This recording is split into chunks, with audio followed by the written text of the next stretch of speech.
ரிஷி, சொல்லுங்க சார்.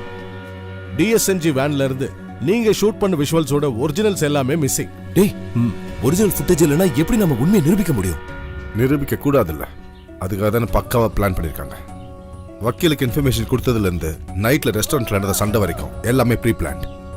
ரொம்ப தெளிவா ஸ்கெட்ச் போட்டிருக்கான் அந்த பரதன். அப்படி பார்த்தா அந்த ராஜலிங்கம் தான் இதுக்கெல்லாம் ப்ரொடியூசர். இப்ப கொஞ்ச நாளாவே அந்த ஆள் சிட்டில இருக்கான். சரியா சொல்லணும்னா நீங்க டெல்லியில இருந்து வந்த அன்னையில இருந்து. சிஎம் சத்திய பிரமாணம் எடுத்ததுக்கு அப்புறம் தான் அவர் சீஃப் மினிஸ்டர். அது வரைக்கும் நமக்கு டைம் இருக்கு. இந்த உண்மையை தெரிஞ்சவன் சுகுமாரன் தான் இல்ல? கரெக்ட்.